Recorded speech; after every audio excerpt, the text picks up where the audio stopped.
आपकी यात्रा से इतनी दिक्कत प्रदेश की जो सत्तारूढ़ पार्टी है बीजेपी उसको नहीं है, बल्कि उसकी सहयोगी जो पार्टी है जेजेपी, उसको आपकी यात्रा से ज़्यादा तकलीफ क्यों नजर आती है? उसकी औकात क्या है मेरे बारे में कुछ बोलने? हमारे साथ सवालों के घेरे में होंगे इनेलो नेता अभय सिंह चौटाला। महेंद्र सिंह हुड्डा सबसे बड़ा राजनीतिक बेईमान आदमी और सबसे चालाक जैसे होता है। ऐसी ही यात्रा कांग्रेस के बड़े लीडर राहुल गांधी निकाल चुके हैं। उनकी यात्रा और अभय सिंह चौटाला की परिवर्तन यात्रा में क्या अलग है, क्या अंतर है? नमस्कार। हरियाणा में पिछले 5 महीनों से लगभग 2800 किलोमीटर का पैदल चलकर सफर तय कर चुके, लगभग 16 जिलों में अपनी यात्रा के जरिए लोगों से मिल रहे हरियाणा के एकमात्र नेता, जिनके बिना हरियाणा की राजनीति फीकी लगती है, हरियाणा के एकमात्र ऐसे नेता जो विकट परिस्थितियों में लगातार अपने स्वास्थ्य की चिंता ना करते हुए अपनी पार्टी को और कार्यकर्ताओं में जान फूंकने की कोशिश कर रहे हैं। हरियाणा के ऐसे नेता जिनकी बेबाकी का लोहा उनके विरोधी भी मानते हैं और इनके वर्कर इनके बारे में कहते हैं कि अभय ही सत्य है। जी हाँ, हम बात कर रहे हैं इंडियन नेशनल लोकदल पार्टी के प्रधान महासचिव अभय सिंह चौटाला जी, जो आजकल हरियाणा में अपनी हरियाणा परिवर्तन पदयात्रा के जरिए लोगों से संवाद कर रहे हैं। आज इंटरव्यू होगा धाकड़ विद सुधीर जाखड़ में। हमारे साथ मौजूद हैं अभय सिंह चौटाला जी। जी चौटाला साहब, स्वागत है आपका सिटी तहलका न्यूज़। बहुत धन्यवाद, नमस्कार। जिस तरीके से आप लगातार 5 महीने से यात्रा में जो समर्थन के दावे कर रहे हैं, कैसा रिस्पॉन्स मिल रहा है? किस तरीके का बदलाव, किस तरीके का परिवर्तन आप खुद में, पार्टी में और प्रदेश में महसूस कर रहे हैं? मैंने अब तक 64 विधानसभा क्षेत्र किए हैं जी। ये मेरा 65वां विधानसभा क्षेत्र है। कल 66 में मैं प्रवेश कर जाऊंगा।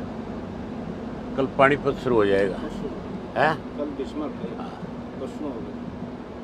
और अब तक जितने हल्के मैंने किए हैं,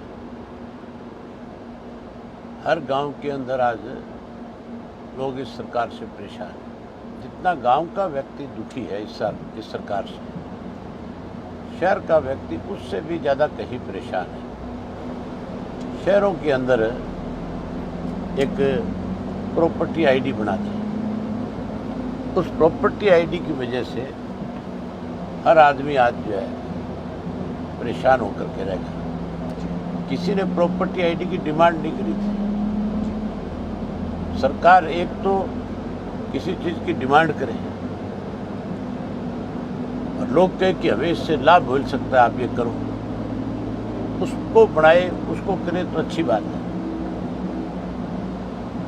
बिना किसी संस्था के, बिना किसी नगर पालिका के, बिना किसी राजनीतिक दल के, मुख्यमंत्री ने केवल गुजरात की कंपनी को फायदा पहुंचाने के लिए ये प्रॉपर्टी आईडी बनाई। पूरे देश में कहीं नहीं है जी। और बना करके कहता हरियाणा देश का पहला राज्य है। मतलब परेशान करने वालों में पहला राज्य हरियाणा पड़ गया प्रॉपर्टी आईडी के हिसाब से। उसके साथ साथ आपका शहर है पानीपत जी। मैं पानीपत में हूँ। पिछले 6 दिन से मेरे कार्यक्रम यहीं चल रहे हैं, अगले 3-4 दिन और यहीं। शहरों के अंदर सड़कें नहीं हैं। पानीपत का तो बहुत बुरा हाल है।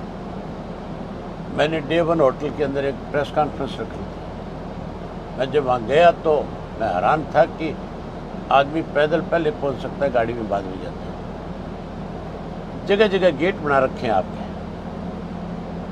मैंने पूछा ये गेट किस लिए बन रहे हैं? बोले सौंदर्यीकरण के लिए।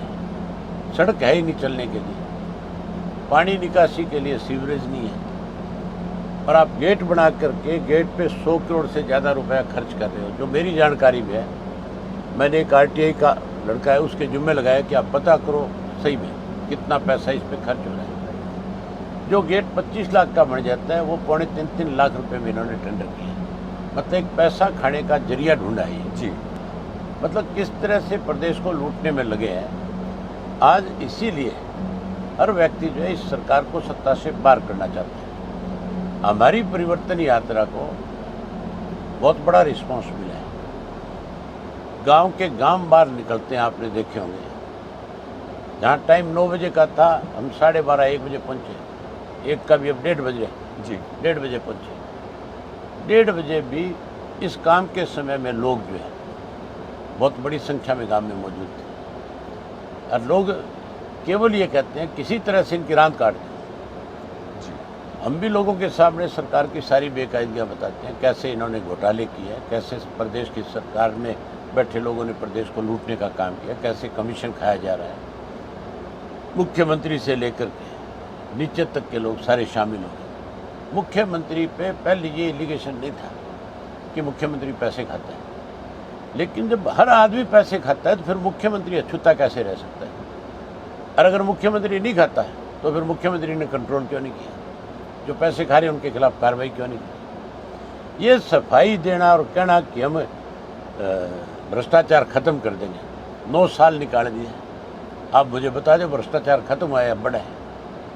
लगातार बढ़ रहा है जी। क्राइम के आंकड़े लगातार बढ़े हैं, नशे के आंकड़े लगातार बढ़े हैं, भ्रष्टाचार के आंकड़े लगातार बढ़ते जा रहे हैं। किसी एक आधे को 2, 4, 6 महीने में पकड़ते हैं और उसके खिलाफ भी इस तरह की कार्रवाई करते हैं कि वो कोर्ट में जाता है और उसको जाते जमानत मिल जाती है। 2 महीने के बाद उसी व्यक्ति को, चाहे वो तहसीलदार की पोस्ट पे है, चाहे कोई HCS की पे है, चाहे कोई एक्साइज का है, चाहे किसी भी डिपार्टमेंट में, ज़्यादा से ज़्यादा 2 महीने सज़ा भुगतता है। 2 महीने के बाद उससे अच्छी पोस्टिंग मिलती है उसको, मतलब उसको अवार्ड दिया जाता है, भी तेरे को हमने 2 महीने सस्पेंड रखा है।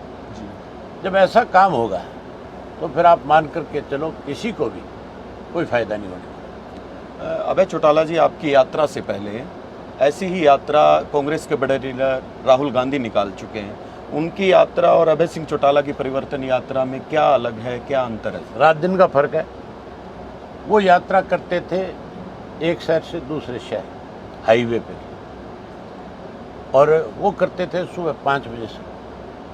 वो तो 8 बजे अपनी यात्रा 8:30 बजे फर्स्ट फेज की ख़त्म कर लेते थे। वो किसी से मिलते नहीं थे, वो चलते रहते थे। मेरी यात्रा में 10 से 12, 15 गांव आ जाते हैं। मैं लोगों से मिलता हूँ, बैठता हूँ, बातचीत करता हूँ, मैं उनकी दिक्कत और कठिनाइयों को समझता हूँ, मैं सरकार की बेकायदियों का जिक्र उनके सामने करता हूँ। कांग्रेस और बीजेपी कैसे आपस में मिली हुई है इसके बारे में लोगों को बताता हूँ कि कांग्रेस भी किस तरह से भाजपा को सत्ता में बना करके रखना चाहती है, इनकी नीयत में कितना खोट है, ये सारी बातें हम बताते हैं। राहुल गांधी जी की यात्रा जो थी वो इस तरह की नहीं थी कि वो लोगों से मैन टू मैन कॉन्टैक्ट करें। वो तो कभी मुश्किल से हफ्ते 10 दिन में एक जगह एक मीटिंग करते थे, और उस मीटिंग के अंदर पूरे प्रदेश के लोगों को कांग्रेस ढोके लेकर के आते थे। 10,000, 15,000 लोग आते थे, उसको एड्रेस करके अगले पड़ाव के लिए चल पड़ते थे।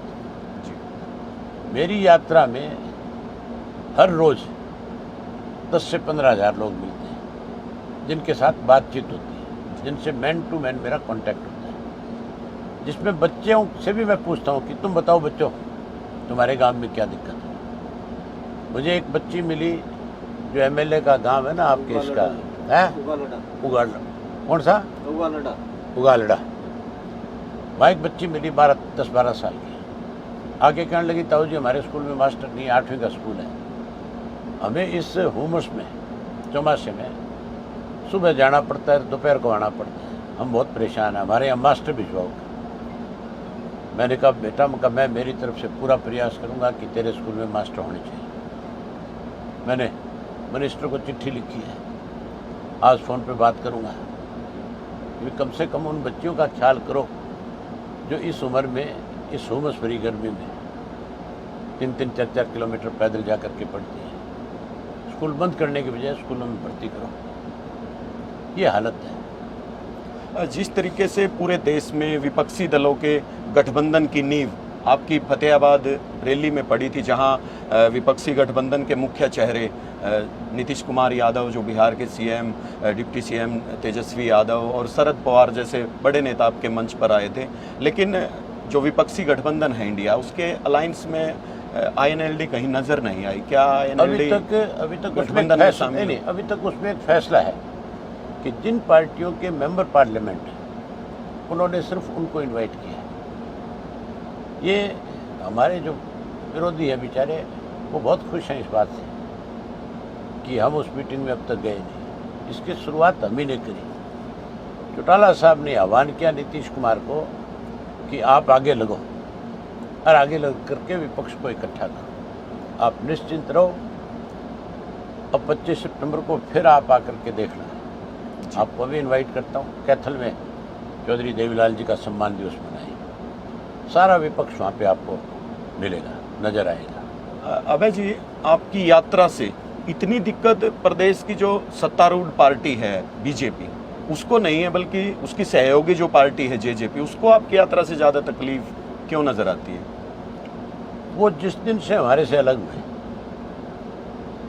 उनको जब भी आप बोलते सुनोगे, उनकी जबान पे मेरे से तो कोई सवाल पूछता है तो मैं उसका जवाब देता हूँ। मैं अपनी तरफ से उनके बारे में कुछ नहीं कहता, ना हमारी पार्टी का कोई कार्यकर्ता उनका जिक्र करता। लेकिन उनको केवल और केवल इंडियन नेशनल लोकदल पार्टी नजर आती है, क्योंकि अब हमारा जो वोट था उसको बहका करके ले गए थे, बरगड़ा करके ले गए थे, उसको कहीं समझबाग दिखाए थे। अब उनके असली चेहरे लोगों के सामने आ गए। अब वो बदनाम हो गए बेचारे। अब वो किसी तरह से उस वोट को रोकने का प्रयास कर रहे हैं। अब वो रुकने वाला नहीं है। जेजेपी जितनी स्पीड के साथ आई थी उतनी स्पीड से ख़त्म हो गई। आज प्रदेश में मैं नहीं, आप अपने लेवल पे, अभी इस गांव के अंदर कार्यक्रम है, आपको नीचे उतरना उस गांव में, और मैं पूछूंगा लोगों से आपके सामने कि भाई जेजेपी आपके गांव में कोई है कि नहीं है। लोग क्या कहते हैं? हम किसी एक को पटका नहीं पड़ाते हैं। हम तो गांव का गांव जो है आज हमारे साथ ज्वाइन कर रहा है। किसी एक को आप पटका पहनाते हो तो इसका मतलब आप केवल फोटो खिंचवाते हो और दिखा रहे हो। यहाँ तो गांव के गांव तब्दील हो रहे हैं। लोगों ने फैसला कर लिया कि हम चौधरी देवीलाल की नीतियों को आगे बढ़ाएंगे, बेईमानों को, और इसीलिए उनको एक तकलीफ है। आने वाले समय में मैं एक तो जीत के आया था जी, ये तो एक भी नहीं जीते, ये तो बिल्कुल ही साफ हो जाएंगे।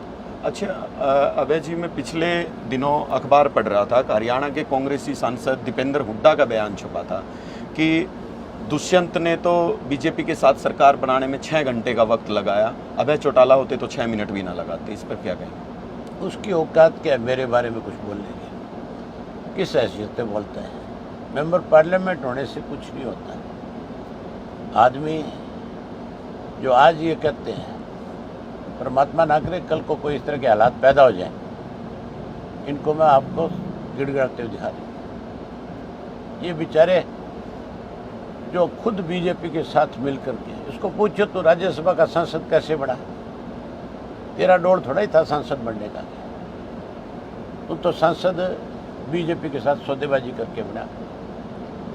भूपेंद्र सिंह हुड्डा सबसे बड़ा राजनीतिक बेईमान आदमी है और सबसे चालाक जैसे होता है। भाजपा की हर जगह पे मदद करी है। एक वीडियो है, आप देखो उसको। खुद अपने मुंह से ये कहता है भूपेंद्र सिंह हुड्डा कि मैंने सुभाष चंद्रा की मदद करी। ये कहता है कि सोनिया जी ने मुझे बुला करके कहा था कि आपने वोट आर के आनंद को कास्ट करना है। हुड्डा ने कहा कि मैंने कास्ट नहीं किया, मैं तो अपना खाली बैलेट पेपर छोड़ कर गया। एक चीफ मिनिस्टर के पद पे रहे हो आदमी अपना बैलेट पेपर खाली छोड़ करके आता है, तो बेईमान है कि नहीं है? सुभाष चंद्रा का भी उसी ललन टॉप के ऊपर बयान आया हुआ है। उसने भी यही कहा है कि अगर मेरी भूपेंद्र सिंह हुड्डा मदद नहीं करता तो मैं राज्यसभा का मेंबर नहीं बनता। तो कौन मिला हुआ है? जो मुझे 6 मिनट की बात करते हैं वो अपने पहले गिरबान में झांक करके देख लें और फिर कुछ सोच समझ करके बात करें।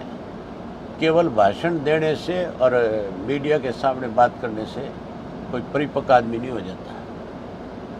ये सबसे बड़े चोर ठग बेईमान है। इसीलिए आज तक 400 पेज की एक चार्जशीट हमने बीजेपी को दी थी और उस बीजेपी की 400 पेज की चार्जशीट जो हमने दी उस पर कार्रवाई नहीं करी। अब इनको इस बात का डर सता रहा है कि आने वाले समय में इंडियन नेशनल लोकदल पार्टी सत्ता में आएगी और हम सत्ता में आएंगे तो हम जो भूपेंद्र सिंह हुड्डा ने लूट मचाई थी, जो उस लूट में शामिल थे, जो हमने 400 पेज की चार्जशीट दी थी, एक बाकायदा कमीशन बनाएंगे, और कमीशन भी कोई SIT नहीं बनाएंगे। हम कोई रिटायर्ड न्यायाधीश जो है सुप्रीम कोर्ट का या हाई कोर्ट का चीफ जस्टिस रहा हो, उसकी अध्यक्षता में बनाएंगे, और उनको समय देंगे कि आप इतने दिन के अंदर इसकी जांच कराओ। वो उसकी जांच करेंगे, जो दोषी लोग होंगे उनके खिलाफ कार्रवाई करेंगे। इनको डर सिर्फ इसी बात का है कि अगर इंडियन नेशनल लोकदल पार्टी सत्ता में आ गई तो जो तुम्हारी लूट है उससे बच नहीं पाओगे। सर, सबसे महत्वपूर्ण सवाल हरियाणा की जनता जानना चाहती है। आपने पहले अपनी पार्टी में अपने भतीजे को हिसार से MP बनाया और छोटे भतीजे को आपने INSO का राष्ट्रीय अध्यक्ष बनवाया। उनको बहुत ज़्यादा आपने कोई और बात नहीं करें। सर, सवाल है ये, अभी तक आपसे पूछा नहीं सर किसी ने। हाँ। आपने उनको तो इतना हाईलाइट किया, जबकि आपके खुद के बेटे जो करण अर्जुन हैं, उनको आपने पर्दे के पीछे बैक फ्रंट पे क्यों रखा? ये बड़ा अजीब सा सवाल है। मैं अजय सिंह को ये महसूस नहीं होने देना चाहता था कि तेरी गैर मौजूदगी में तेरे बच्चों की कोई अनदेखी हो रही। मैं ये थोड़ा ही चाहता था कि कोई इस तरह से चौटाला साहब की पीठ में छुरा घोंप दे। लेकिन जो आदमी किसी चीज़ की जल्दबाजी करता है वो उससे ज़्यादा बड़ा नुकसान खाता है। ये ठीक हो गया, समय रहते ये सारी चीज़ें सामने आ गई। लोग तो 5 साल दुखी हुए हैं, लेकिन कम से कम आगे तो आईना दिख गया सब, आगे तो पता लग गया सब कि भविष्य में चौधरी देवीलाल की नीतियों को कौन बढ़ाएगा। सर, आप खुद खिलाड़ी भी रहे हैं और खेल रत्न के नाम से आपको जाना जाता है। क्या इतनी तमाम पॉलिटिकल व्यवस्था के बावजूद कभी खुद खेलने के वक्त तब भी मिल पाता है अभय सिंह चौटाला? मैं जो गांव में जाता हूं तो हमारे गांव में वॉलीबॉल की टीम है, बॉक्सिंग की नर्सरी है, वहाँ बच्चों से मिलता हूँ, जाकर के देखता हूँ। खेल तो नहीं सकता, समय नहीं है इतना, और ना अब एक उम्र के हिसाब से भी होता है। लेकिन मैं जहाँ कहीं खिलाड़ी मुझे नज़र आते हैं, मिलते हैं, मेरे पास समय है, मैं गाड़ी से भी निकल रहा हूँ, किसी गांव में कोई खेल रहा है तो रुक करके उनसे मिलता हूँ, पूछता हूँ तुम्हारे गांव का कौन बच्चा स्टेट खेला है, कौन नेशनल खेला है, कौन इंटरनेशनल लेवल पे गया है। मैं उनकी जितनी मेरे से हो सकती है वहाँ मदद करता हूँ। सर, एक निजी सवाल भी मैं जानना चाहूँगा। जिस तरीके से आपके पिताजी चौधरी ओम प्रकाश चौटाला जी को कड़क स्वभाव वाला नेता माना जाता है, क्या एक अमूमन बेटे को पिता की तरफ से पड़ने वाली अमूमन जो फटकार डांट पड़ती है, आपको भी कभी इस तरीके से पड़ी है? बचपन में कौन ऐसा व्यक्ति है जिसने डांट ना खाई? मुझे एक भी बता दो। आपको पड़ी कि नहीं पड़ी कभी? अमूमन सबको पड़ती है सर। तो ठीक है, तो फिर ये कोई सवाल ही नहीं है। अच्छा सर, आपकी एक फेवरेट पेट वर्ड है जो आप अक्सर बोलते हो, 100% मान करके चलो। आज प्रदेश की जनता को हमारे चैनल के थ्रू आप क्या 100% मान करके चलो कहना चाहेंगे? मैं 100% इसलिए बोलता हूँ कि जो मैं सोच लेता हूँ उसको 100% करता हूँ, उससे पीछे नहीं हटता। मैं नफ़ा और नुकसान नहीं देखता। मेरा लिया हुआ फैसला कभी आज तक गलत सिद्ध नहीं हुआ। स्ट्रिक्ट फैसले होते हैं, मैं फैसला लेने में देर नहीं करता, और उस फैसले को सिरे लगाने के लिए 100% प्रयास करता हूँ, 100% उसको सिरे चढ़ाता हूँ। जी, शुक्रिया अभय सिंह जी।